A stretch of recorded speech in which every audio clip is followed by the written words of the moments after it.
नई बात रख भी नई बात रे बोरहन से झेंट दे एक ने पुत्रा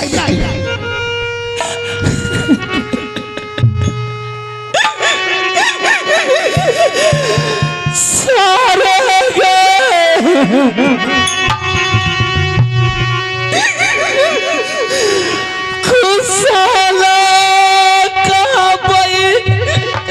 ककरा कब है कौन ने पुत्रा कब है दांत तो तुम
के खाली कर दे के हमारा गई घर के जा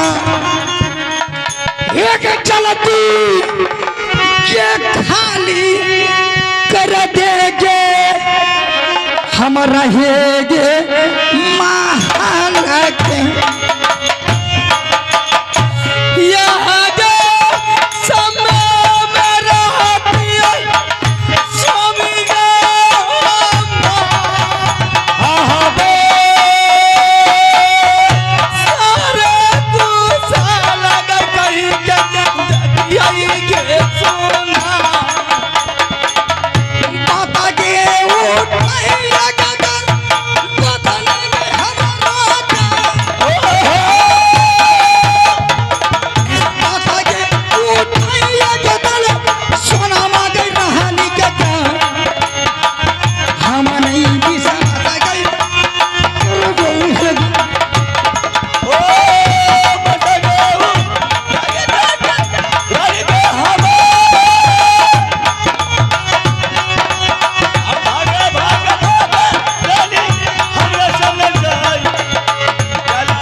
बाबू उधर से निकल गए।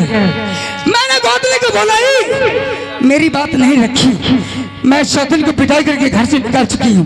बच गए अकेली चला नहीं रे लागे रे यार बेटी महाला नहीं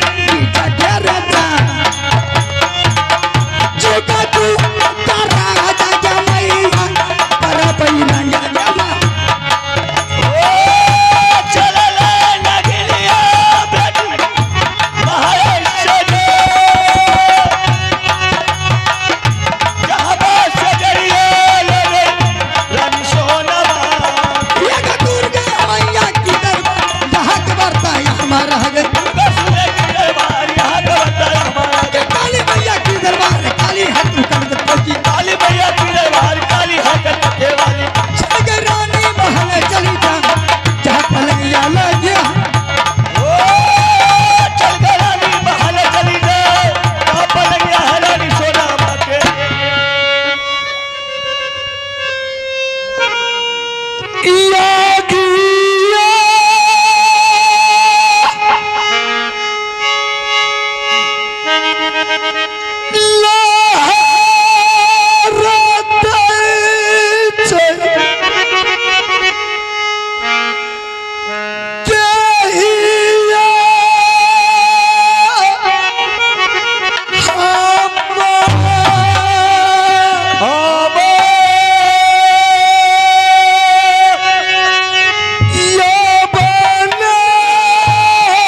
बने जीवन बचत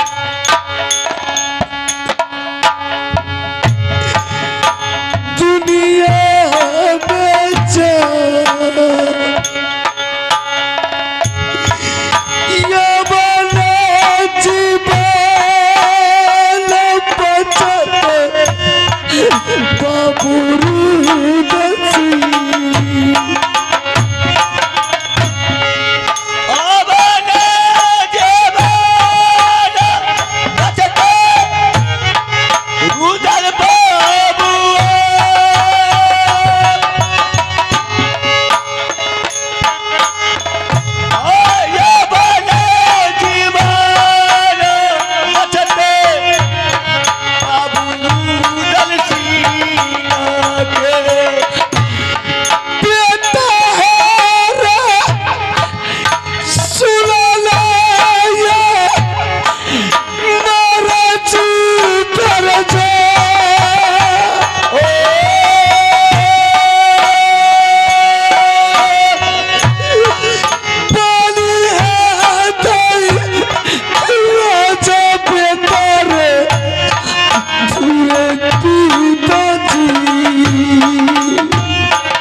बाना बाना चला लूँगे माता जी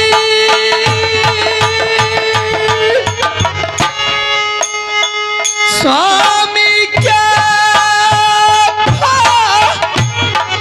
जाए लागे जाई थी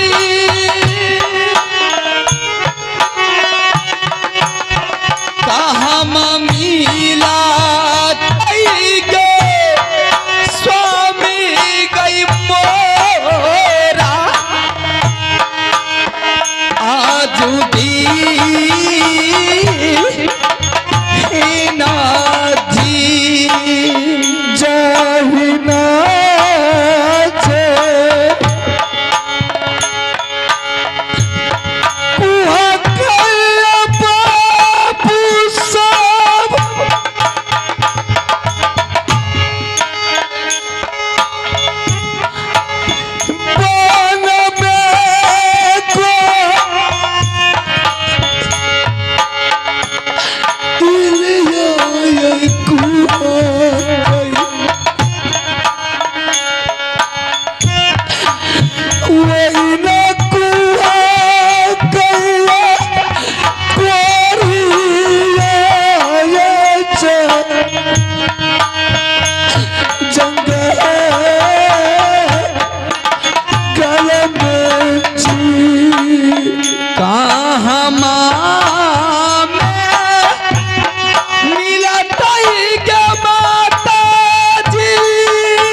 मोरा मिलत ही गई मैया गे कहम मिला तई गे स्वामी गई मोरा आज दी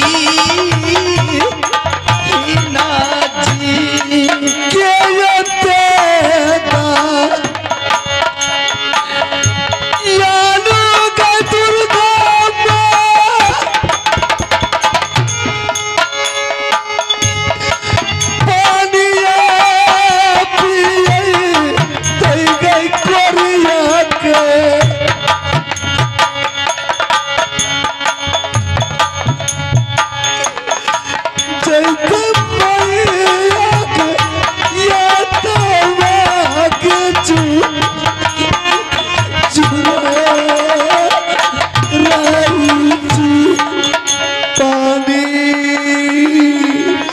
स्वामी स्वामी स्वामी ये क्या हो गया ये सब क्या है स्वामी नहीं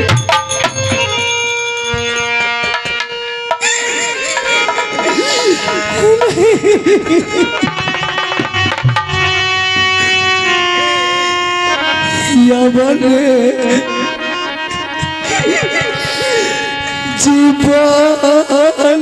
बचत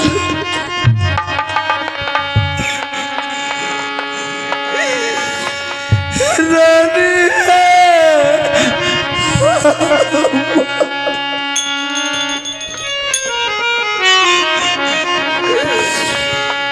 यमना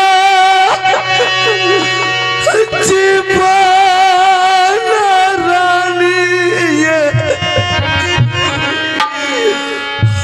बचतई तू होनी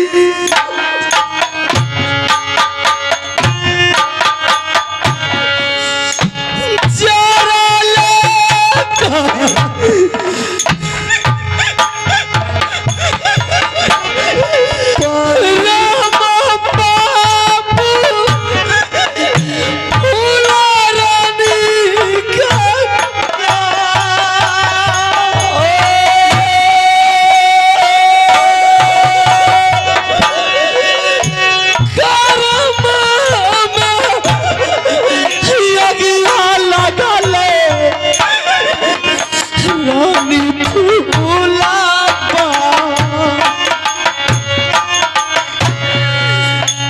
अपने पारा दास सजाई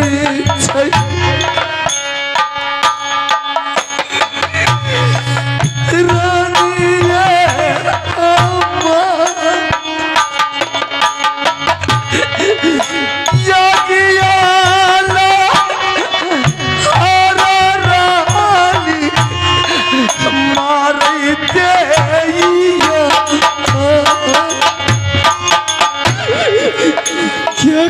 राज काबैया में दिल के बात जा क्या याद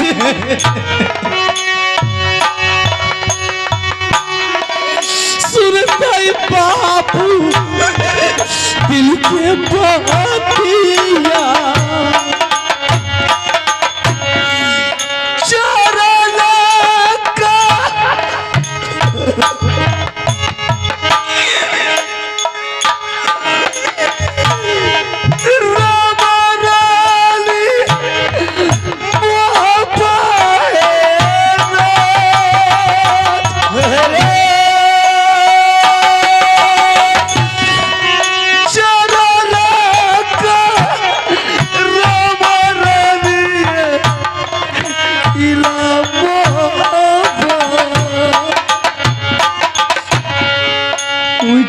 के जा बाबा करियो स्वामी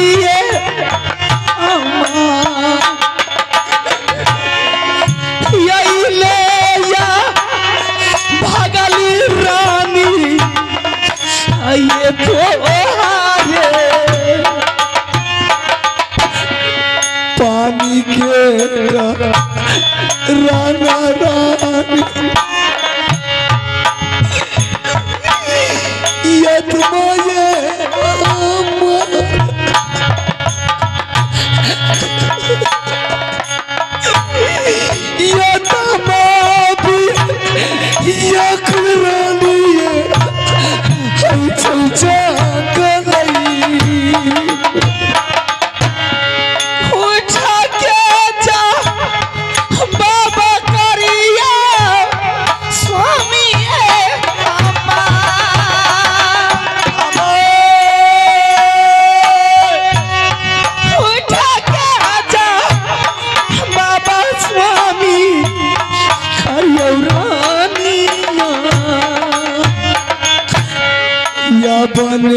रानी छाना छाना प्राण रानी पूरे पामरा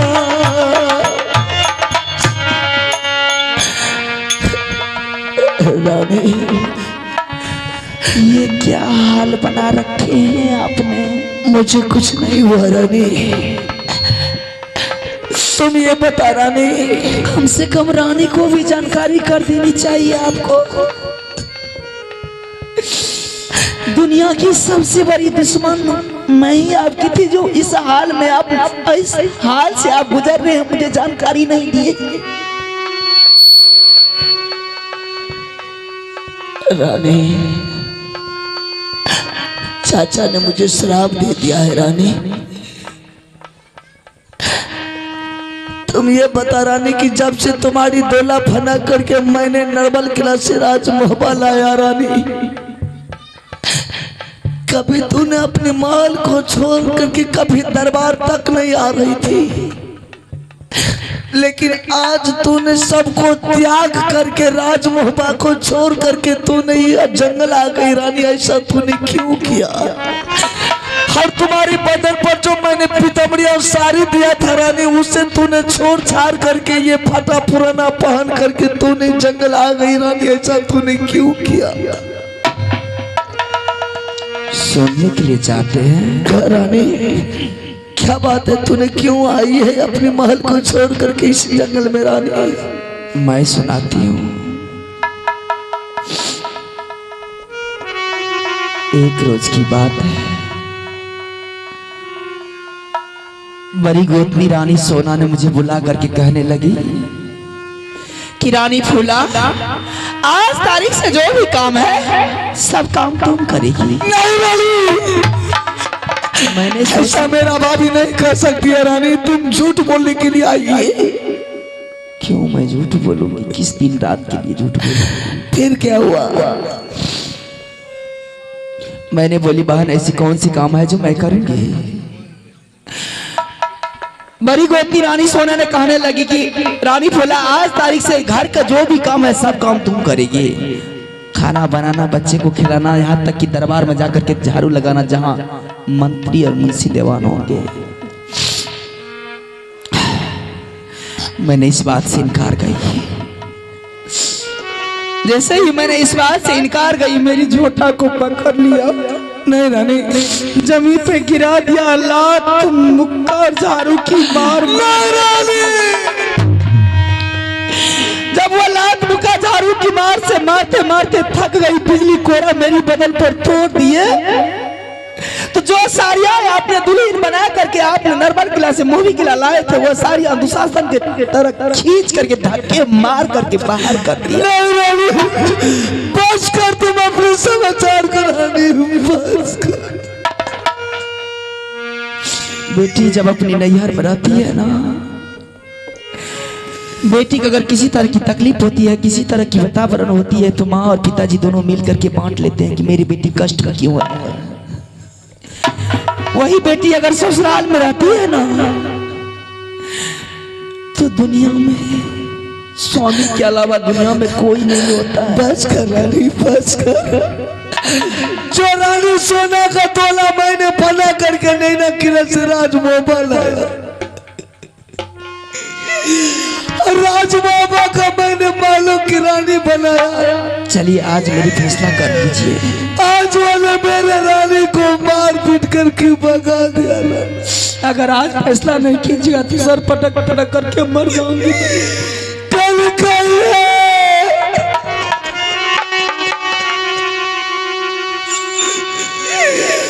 चलो महारानी भाभी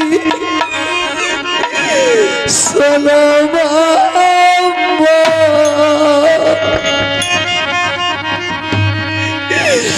कल करिए चलो महारानी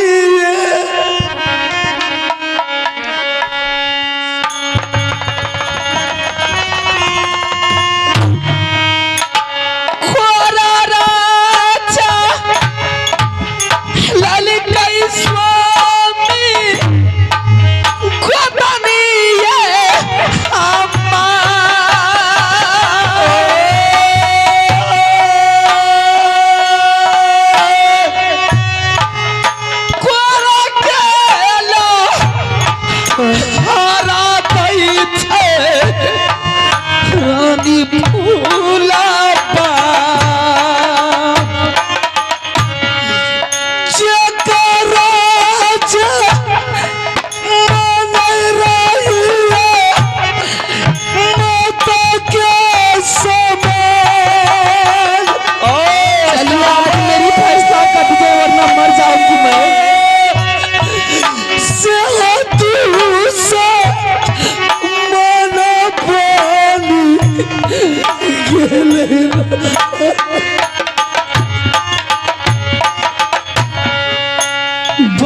अपना बदन में कोरा लहरई जा बदना बदना कोरा लहरई फूला लौटिए के जाइए रानी। कहाँ जाऊंगी मैं?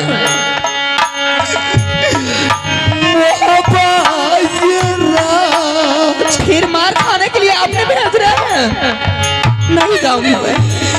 छोड़ा तू या सारा लिए बाबू रूदसी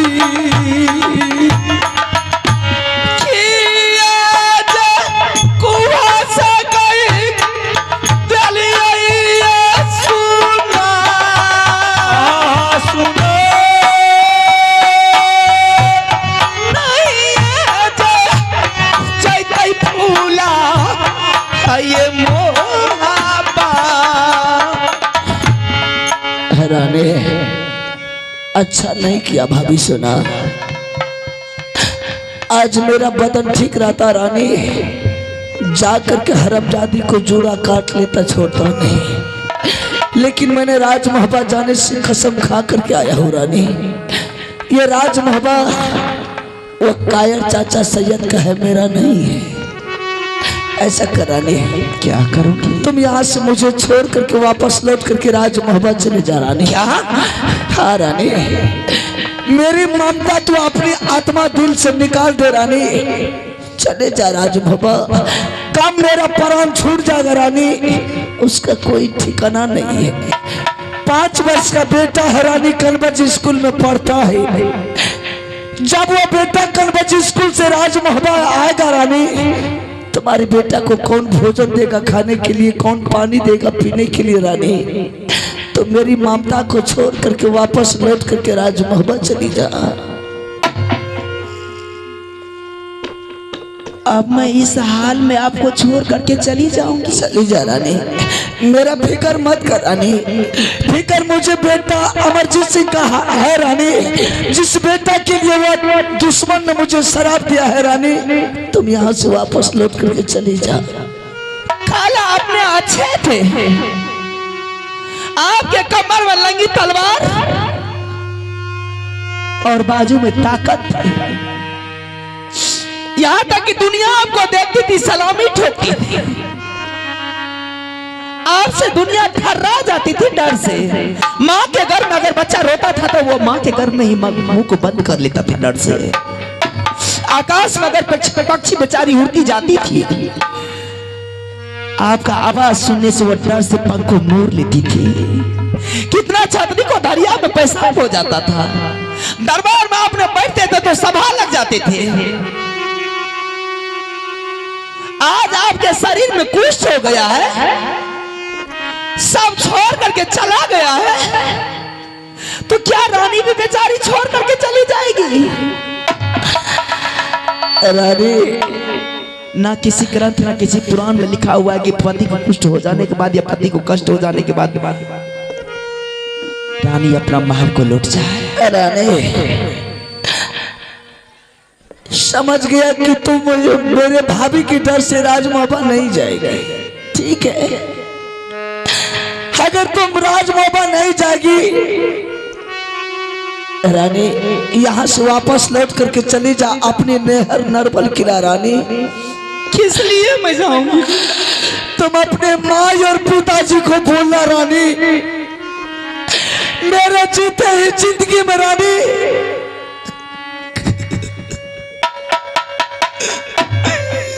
सुंदर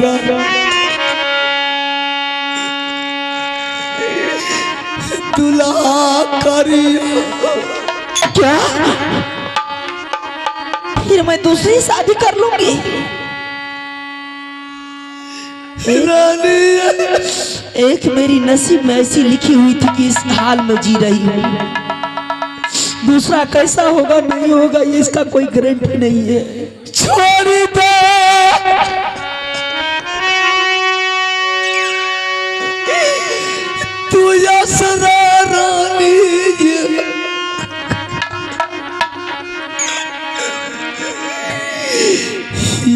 गए हो को